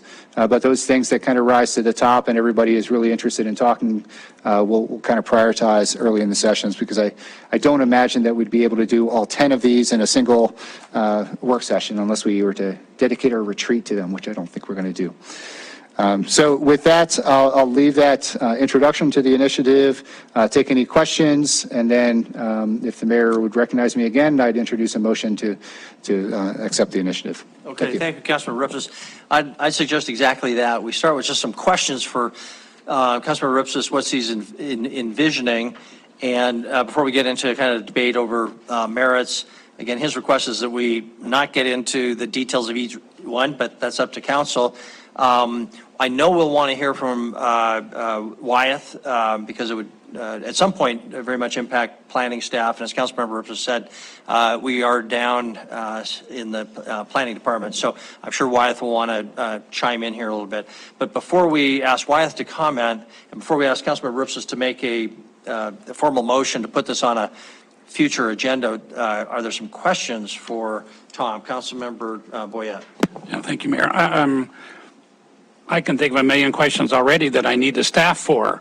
I can't imagine even visiting about this without having the staff there to run questions by. I mean, how many cars park? How many people? I mean, I just don't know enough. So I guess my thought is at this point, I would have to have the staff involved. Councilmember Ripsis, can you comment on staff involvement? Yes, absolutely. We do want staff involved. They have to be at the table, and it's part of this conversation, providing inputs. But I don't want them to spend time building presentations, doing research, anything like that ahead of time, before we even know if a majority of the council really supports getting into one of these areas. right? We could pick any one of these, and if there's a strong majority on council that, hey, after some initial talks, we think we need to devote some more time to that, we could put a subcommittee together, we could ask staff to do it, we could ask that our thoughts be incorporated into the growth planning process. There are a number of different ways that we might choose to direct staff or take more work upon ourselves at that point. But you're right. Right now, we've got more questions than anything, and I'm just looking for the opportunity to have some discussions around the table. Okay, thank you. Councilor Rupsis, I have a question, and Councilor Joy. It would be nice to get more of your input on these items, especially to the extent there's any research. We had a great list from Hank of other communities, for example, that have gone down the no parking requirement, that kind of hard information. Rather than waiting to a future work session, would you be willing to do some of that legwork to collect as much information, make as good of a analysis as you can, not necessarily comprehensive, but on this before we even get to that work session? You mentioned you'd have some email dialogue, so that would be part of it, I imagine. Yeah, absolutely, Mayor. That's a great idea. As part of putting together our work session conversation, I'm happy to share some kind of precursor information with everybody so that we can all kind of come into the conversations with a kind of basic level set. Okay, thank you. Councilor Joy? Thank you, Mayor and Council. Councilmember Rupsis, I hope you didn't delete the word British pub, because I really love that. I really love that. But I kind of embarrassed you last week. Sorry about that. But do bring it back. You can put the word British back in there. Just teasing. There's a tremendous amount of information on most of the topics that you have already identified from the period of time when Recode was happening. So there's a tremendous amount of information, and the people who are part of that process still live in our community, committee members who may be a really good source of why there were parts of Recode that did not continue out through the committees into our record, and then we ourselves, council, changed it again. Some of the things I heard you identify were things that failed at council. So, and particularly garage door sizes, and the eyes on the street, those were all part of Recode. So I think that if you want to do that research, it's not going to be very difficult for you to be able to bring that forward. Thank you. Okay, thank you. Other council, or any questions for Councilor Rupsis for Ask Wyatt comment, and Chris is back as well. So, okay, Councilor Rowan. Thank you, Mayor, and thank you for bringing this initiative forward. I think a lot of us have been talking for a long time about wanting to have some of these conversations. I'm wondering about structuring this a little bit and your openness to that kind of conversation. There are some of these in the 10 that are sort of really big policy decisions, and some that are a little more targeted changes. It seems more comfortable to me to have a first work session on, I don't know if it's 3 or 5 or 7, sort of discernible policy principles that would guide the formation of a new growth policy and the Heights and West End tree. I mean, we have all these planning documents, and council hasn't in a while, since the growth policy that we have now is outdated, really said, you know what, we are definitely pro-infill or pro-expansion. We are definitely pro-walkability, or we want to, have traffic flow better. There must be a couple of buckets of big policy things that we could make decisions on first that would give context to some of these, because there may be a few of these on here where in a vacuum I might be for or against it, but once we've said as a council, listen, we're going to encourage mixed use development, then we start to think about, okay, parking is now a different question than just arbitrarily. Does that make sense? I'm just wondering about your openness to that kind of process. Thank you. I completely agree. And if we want to inject, as you suggested, kind of at the early part of these work session conversations, some general talk about policies that we as a council support that can further inform, more detailed conversations, I think that's a great idea. So Mayor, if I could follow up, if we could agree to do that preliminary work session first rather than up or down on these 10, I would be more comfortable in supporting us moving forward tonight. I'd rather have that big picture conversation and then drive down into the implementation details. I have no problem with that at all. What I'd suggest is let's brainstorm what those, few broad policy conversations are, and then we can structure these work sessions so that we'd start there and then nail down into more specifics. Okay, let's hear from Wyeth. Obviously, this could be a 2-part, 3-part, 5-part discussion. But the more parts there are, the more impact it has on our planners and planning departments. So Wyeth, you've heard the discussion, I think. Don't know we have any specific questions for you, but we are interested in your comments. Yes, Mayor and Council, and everyone, thank you. And Councilmember Ripsis, as he stated at the beginning, was correct. I got to take a look at the list, and we had a conversation, Chris and Councilmember Ripsis and I, a couple of weeks ago now, and then also Public Works Director Melling had also looked at his list before. And I guess it's a little difficult to talk about all this in a short time, but there's a lot of different things, and we talked about some of this with Councilmember Ripsis and Chris. There's a lot of things going on in this list, and there's a lot of things that we're going to be coming forward, like with the new comprehensive planning effort, that some of this is going to be part of. There's legislation that you're all aware of out there that was, passed by the legislature. Some of it's currently hung up in court. So there's just a lot of pieces. And I guess the challenge that I see with this right now isn't that there's some good things in there, and maybe there's the ability to keep it at a very high policy level, but I don't see how, even in the most basic discussion you're going to have, that staff isn't going to have to be bringing you information. There's background on almost every of these items, as even Councilmember Joy referenced regarding RECODE, the history, things that have been brought up, things that were proposed, parking. I mean, there's just a lot there. And I guess that's the concern, is I don't know how you can have that conversation and not start asking, me or my staff or Public Works staff questions and needing history and background. I don't see how you can do that. So that's the big concern, I guess, right now, is just how you go forward and how much of that has to occur just to figure out whether the list is 5 or 10 or as Councilmember Owen said, some high level policy items. That's certainly the policy level, the high level certainly fits in with the new comprehensive planning effort we have to do. So there's no doubt about that, I think, but there's just there's a lot to these, and that's the challenge, I guess, that I see, is trying to make sure we're providing what you need to make those decisions. Okay, Councilor Neese, Councilor Boyette. Thank you, Mayor. Wyeth, just a question about this list. You've seen it. As the RECODE went through, you and Nicole and a lot of staff were involved in that. Is any of these items here that not been addressed in RECODE when RECODE was developed? Councilmember Neese and Mayor and Council. So I guess to try to answer your question, I mean, as examples, like the discussion of the parking and not having any minimum parking requirements was discussed, but did not make it through the public. And we had multiple committees, as Councilmember Joy referenced, community people, not just staff. So like that was brought up and discussed, but did not end up being incorporated into the code.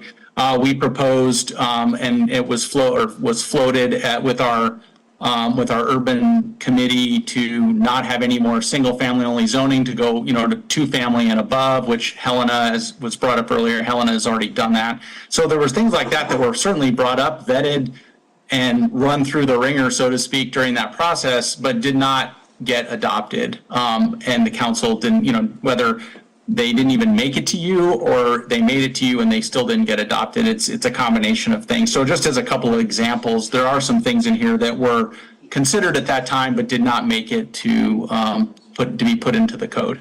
Okay, and a quick follow-up, Mayor.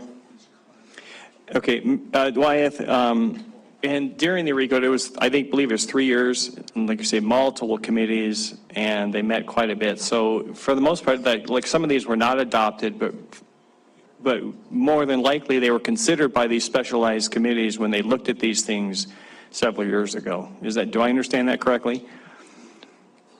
Councilmember Neese and Mayor and Council, yeah, correct. Some of these were discussed and debated by those committees and then didn't end up getting included in the final code or through the final processes with the hearings and such that you conducted. I will say that since then, some of the legislative changes that are coming from the state are trying, basically saying, okay, you didn't do this, so we want you to do it now. So I'm certainly not saying that those aren't things that are there. I mean, that's some of the laws that passed was to push our local jurisdictions to do things that maybe we hadn't yet chosen to do. So, but yes, that's what happened during the recode process. Mayor, one more question. Go ahead. Wyeth, since the recode, when the builders and the different associations bring different issues to you about the recode, you guys have looked at it, considered it, and you brought several different corrections. Are you guys still listening and paying attention to what the builders are saying? And does that, what these builders are saying, is that kind of matching up to what we're seeing on anything on this list at all? Excuse me, Councilmember Neese and Mayor and Council. So you're right on that we heard from the development, the development community, and those were some of the changes. We heard from the development community. We ran into things ourselves during implementation of the new code. We heard from you. And so, yeah, the proposed changes that came to you were reflective of those conversations and that input, both from developers, builders, staff, the whole works. So that is how those developed. In terms of still listening, I guess we're always listening. We're always hearing from the development community or people that are working with the code on what's, challenges or things that are going on. I don't have anything, we haven't gotten enough or heard from them like that there's any kind of new list being developed. But certainly, again, some of these items on here are things that have been conversations for many years. I mean, the parking challenges have been a conversation for many years. That's not new. And I know there would be people interested in that discussion. There would be people interested in what are we doing with the N1, N2, N3, both, on various sides. I can see a lot of discussion on that one. But no, we don't have, or like the discussion about the plan unit development changes. Nothing since we just made those last changes literally a few months ago with you. Have we gotten anything kind of new or comprehensive? Okay, thank you. Wyeth, question, I apologize if you already addressed this anyway. What will be the next scheduled update on staff proposed changes to recode? We know we've got you on, I believe, are we now on an annual schedule? And where would that come up this year in 2024? Do you know approximately? Mayor and council, I don't have an idea. I guess our plan was not to necessarily, we didn't have a schedule to come back to you with another whole list this year, given that we're going to be working and getting input on sort of the larger comprehensive planning effort for the community. So right now, I don't have anything specifically scheduled. Okay, thank you. Other questions for Wyeth? Councilmember Boyette. Thank you, Mayor. Typically in the past, we voted for initiative up or down. How do I vote on this one if there's 10 items? Maybe I like number 14, but I don't like number 38. Do I vote yes for the whole package or I vote no for the whole package? Councilmember Ripsis. Yeah, I just suggest if you support the idea of having conversations on these topics, and we might, through the process of suggestion, add some more, or per Councilmember Owen's suggestion, start at some higher level conversations and then drill down into things. If you support that general idea of having those conversations in work sessions, then you should vote for it and not take a position on any one of these 10 or others that'll be suggested at this point. You're just indicating an openness to have conversations as a policy body.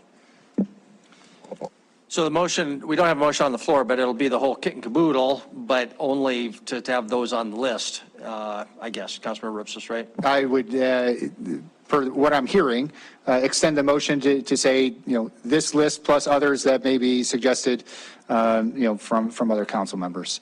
And then we'll work to prioritize them with yourself and Chris. Okay, we'll try to get a motion on the floor real soon here. Councilmember Shaw? I won't make the motion. I'll leave that to Councilmember Rupsis, but I do think it is a good idea to have some of these discussions. Wyeth, I have a question for you, which is, is council going to get at some point soon kind of an overview of the SB 382 process and what that's going to look like and what our involvement in that is? Unless I missed that in the last two December meetings, but I'm just curious. I feel like this fits right into that, and you're saying some of these things are things we're going to need to discuss anyway. If we're talking high level and just kind of going off this conversation, I think for me that would be a great place to start. Is what is that going to require of us, and then how much of this is already just naturally going to slot into it, and how much would be kind of a separate conversation? Councilmember Shaw and Mayor and Council. So yes, what we're going to be coming to you and there's sort of two detailed items, and then we would have the bigger kind of overview conversation here in the next, I don't know, I'll say the next 2 months at the longest, because we've got to move some of this forward. You have to, as I mentioned earlier, adopt a public participation plan as part of this to guide the whole new process. So we're going to be bringing that to you for action. And we're also going to be bringing, the other thing you have to do is establish a planning commission, not different from a planning board in this case, but a planning commission. And I won't go into all it's pretty complicated because you have to establish the commission, but then we have to keep running parallel with everything else we're doing under the current code until it actually gets adopted. So we can explain more of that later, but we'll be bringing those two items to you soon. And what we were going to do at that point is have you consider and act on those, but also at that time give you an overview of kind of, okay, here's where we're at. These are two items that have to happen at the very beginning, and then here's where we're going from there. So yeah, I mean, I would say, I'm trying to think where we are right now, but late February, beginning of March at the latest, we're going to have you considering those, because we've got to stay on a timeline, because then we're also preparing the scope to get consultant support help for that as well. Thank you. I appreciate that. The timeline was my big question of, do we need to have these conversations in the next 6 months, or do we have 2 years to have some of these conversations? Because if we're going to make some potentially larger changes on the scale of recode, more time obviously is going to be better for the community than us trying to rush anything through. So thank you. And if I could, Councilmember, if I could just add to that, Councilmember Shaw and Mayor and Council. So one of the things I think that would be important, and part of this is that in the new comprehensive planning law, there are items there's criteria and things that the city has to meet. You have to literally select, you have to meet like 5 out of 14 items. And it's pretty focused on housing and how we support housing. But anyway, those are certainly things. When you talked about 6 months, a year, time-wise, we're going to be starting this process this spring, and we need to be currently under the current state statute, unless something changes with that. We need to be completed by the spring of 2026, which means by the fall of 2025. We need to have the comprehensive planning, land use plan, land use map, all that wrapped up, and really be looking at any regulatory changes. And the biggest regulatory change is really switching our processes from the way they're run now to administrative processes for the most part. There'll also be some adjustments that'll have to be made to the zoning code and the subdivision regulations as part of that. But I think as you see kind of the things that we have to meet, that also informs some of what we have to do code-wise.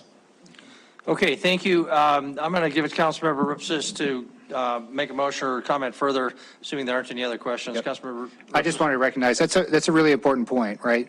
And Wyeth and Chris and I talked about this a lot during our discussion, that having some of these policy discussions as this body.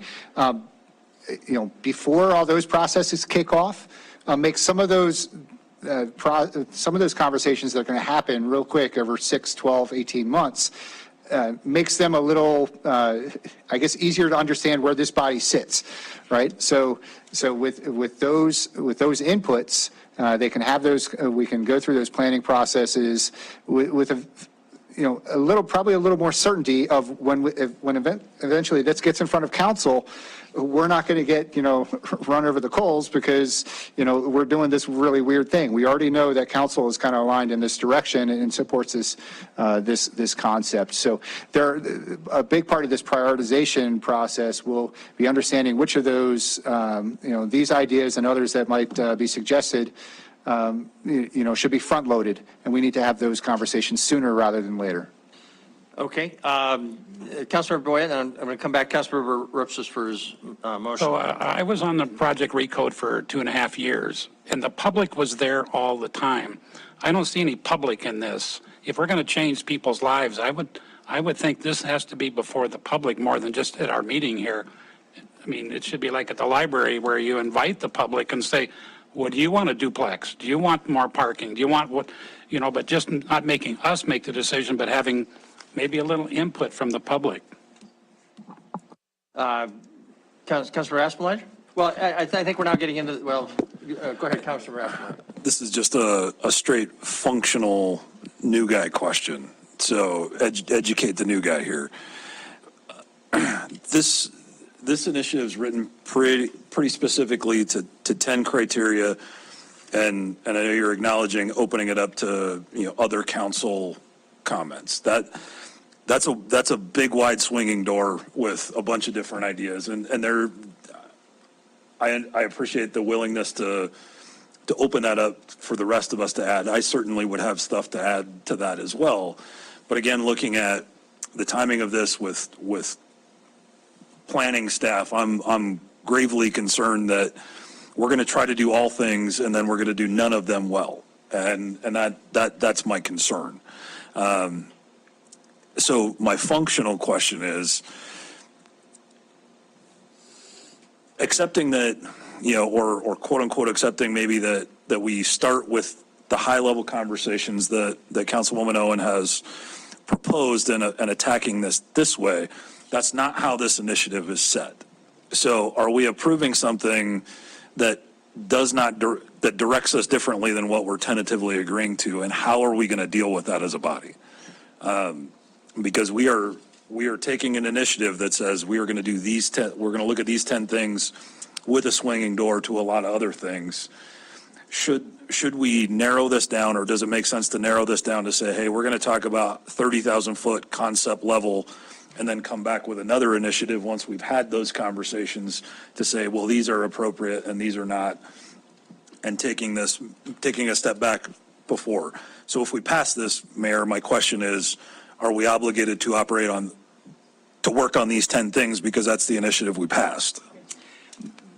Here's my best attempt at an answer, and it will be defined by the language of Councilmember Rupsis's motion. So it'll be important to hear exactly the language of that motion. One problem we have with our little initiative form is it doesn't have the exact language of the motion like we have in our agenda, which is a change that we should make to our initiative form. So you have something in writing, so you can be more specific, but we can work on that in the future. For right now, though, my understanding is this is to do only one thing, which is to put this item on a future work session, period, end of story. It's not to go forward with anything beyond that. It's not to have another work session. It's not to do anything other than put these 10 items and maybe something else on a future agenda, period. And I don't know if that answers your question, but one thing I'll want to make sure is clear is, at least from my perspective, if we do move forward with this, I'm not committed to any of these items. And I just want to make that very clear. So I don't know if that answers your question. It's only to put it on one agenda unless Councilmember Rupsis has different language to his motion. Before we hand it to Councilmember Rupsis, does that help in any way? So just let me read back to you what I heard you say. That by passing this initiative, we are putting these 10 items on a work session, plus others. we're not committing ourselves to step this in any other way. That's what I heard you say. Yes, and those others, I think we should define how they end up there, and I guess I'd recommend that as part of Councilmember Rupsis's staff or motion, that he clarify that, and it would probably be through consultation of the city administrator, the planning director, Councilmember Rupsis, and any other council members, decide what else. So there's some process for adding or subtracting. Councilmember Rupsis? Mayor, first and foremost, I want to make sure we get to a productive place as council where we can have a good conversation on this. So what I'm hearing is a degree of discomfort with, kind of committing to these particular 10 items and only talking about those.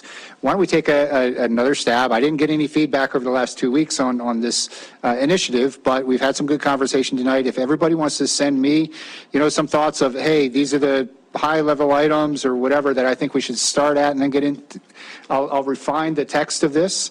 And if we can do that before we publish the next agenda, let's make sure that this gets on the published agenda for 2 weeks from tonight, or I guess it would be, the first one in February, right? And then we can do that, we can make sure, and I'll include the language of the actual motion that we'll put in there in the form so everybody can see that and give ourselves enough flexibility and comfort with what we're doing. Okay, Councilmember Rasmussen gave it a thumbs up. Councilmember Kennedy. I have one concern, and the concern is, out of these 10 items, or if they're 10 or 1 or 2 or whatever, some of these things were discussed in the READ code. I wasn't a part of that. There were a lot of things that I need Wyeth and your staff to give me a little homework on of exactly where these things are. So to give you input back, it's going to be a little difficult until I do some of my own homework. And so I'm not willing to push these forward and have a discussion yet until I do a little bit more homework myself. Okay, Councilmember Ripsis, what I heard you say is you were withdrawing your initiative tonight. Is that true? I'll defer making a motion to accept the initiative until we get a little more feedback and people can send me some ideas on how to better word this so that more people are comfortable with it. Okay. Assuming nobody else wants to force him to move forward with the initiative, we'll proceed. Councilmember Joy. Thank you, Mayor and Council. Actually, I just have a question for the city attorney. Is the legislature passed the law, the governor signed it, it is the law. Is there any way, there's been a lot of discussion about what has happened in the past, but that really doesn't matter because the governor signs the bill and it's the law. There's been discussion about what the public wants, but if it's the law, can we suppose, I'm just going to take an example because I think what I'm saying is very unclear even to me. Suppose we decided we were going to only allow one acre lots in a certain zone. And what the governor signed in his law says, no, you can't do that. Can we as a community, as a city council, as a community, say no to what the governor signed? Thank you. Councilmember Joy, I just need to clarify, when you are referring to the law, are you referring to a specific bill like SB 382 or? Yeah, it's SB 382 and whatever, whatever that contains. That's really what I'm talking about, SB 322. Right.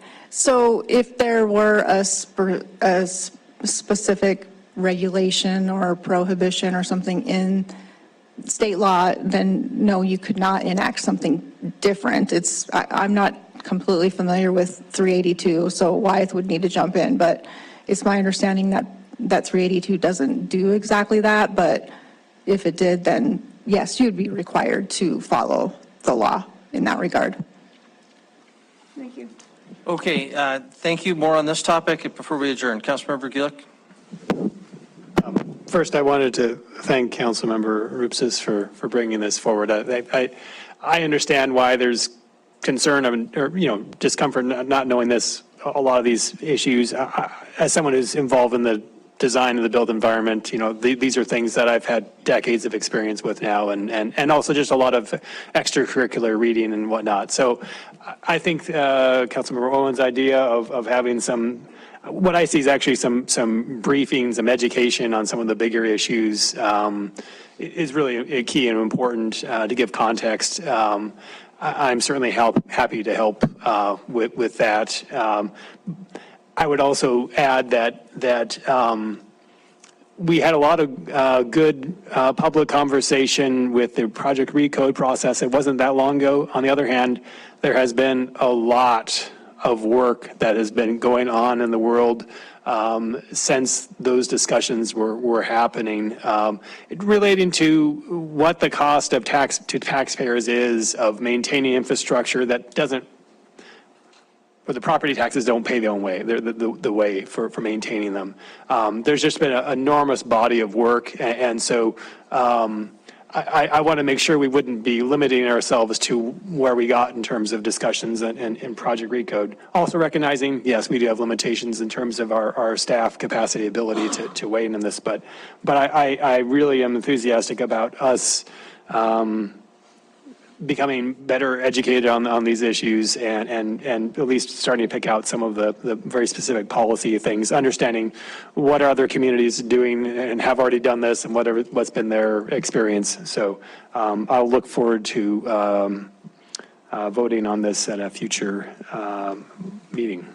Oh, okay. Councilmember Neese, Councilmember Rowan. Thank you, Mayor.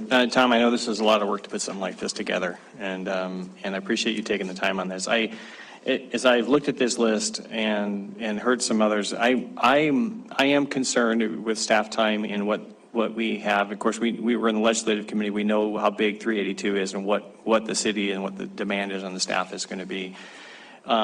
And I do want to be involved in that process that, I don't want to see something come to us that says, okay, here, approve this. And we as a council haven't had work session after work session on that policy that comes to us. That's very frustrating when those come to us without us having work session. So I appreciate the need for us to get involved in some of the policy changes because I want to see that. And I think besides the massive one that's coming, but we have our infill policy, our growth policy, there's the 10 or 8 criteria, different things that we have that we create ourselves and all need to be updated. And I think that we need to look at all of those.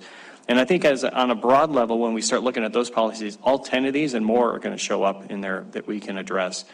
And so I'd rather see an initiative that really attacks one policy at a time. Okay, let's hit the growth policy and get that nailed and get it out. And then let's get the infill policy and things like that. And so that's what I would like to see as a council, us attack those policies on a higher level, which then gets down to the nitty gritty on some of these items. Okay, thank you, Councilmember Owen. Thank you, Mayor, and thank you, Councilmember Rupes. I think we're heading in a really good direction here. I just was looking, I think I share Councilmember Gulick's enthusiasm about discussing these issues. I know I've wanted to for a while. I would hope, Chris, as a matter of scheduling, if there's a chance to at least start some of these conversations, assuming the initiative gets adopted, before our retreat, which I see is sort of maybe targeted for mid-March, I think it's worth maybe throwing a placeholder now on one of those 2 work sessions before. I'm guessing this is going to come up at the council retreat, and having a little seating or something in advance, I think would be important for me to have an effective council retreat. So I would just ask maybe that there be a little thought at your team meeting tomorrow about where this might be an appropriate placeholder to start the work. Okay, very good. Councilmember Shaw. Sorry, this will be really fast. I just wanted to add that we are not by no means experts, but you have 1, 2, 3, 4, 5 council members who were on council and voted for or against Project Recode, but I would be happy to sit down with anybody and walk through these and what I remember of the history of it and what got voted down at council. So not staff experts, but as much as that would be helpful, please utilize us as your peer resources. Very good. Thanks for pointing that out. Okay, thanks everybody for this discussion. It's been very helpful. Chris, I would recommend that when we have, we know what our next business meeting is, that this will be on. presumably, I guess it'll be in 3 weeks, that we do provide notice to the public in our packet. That's a real failure we have when we have these very detailed conversations and the council doesn't, or I'm sorry, the public doesn't have any advance notice of really what it is. So we'll try to get that in the packet, even if it's just a general description, that's better than nothing. And if we've got an actual detailed document, all the better. So we'll try to make that happen. Councilmember Ripsis? Yes, and thank you. I committed to all of you to making sure we had an updated initiative so that it could get on the agenda. So please, if you have thoughts, want to have a conversation, email, whatever, get a hold of me before the 31st so I can make sure I get that to Chris in time. Thank you. Very good. Thank you. And I'll just comment, during our meeting, we had a call from John Halverson, who many of you know, who's a planner, just asking to make public comment on this topic. I denied that request just because we don't have that mechanism, and if we did, where would we stop? So, but I'm sure John will have wisdom, and I suspect he'll maybe be sending an email. Keep your eyes open for that, and he's more than welcome to do that. And any members of the public who are watching who would also weigh in on this, please feel free to send a email to council@billingsmt.gov, and would love to read it. So with that, thanks everyone. We are adjourned.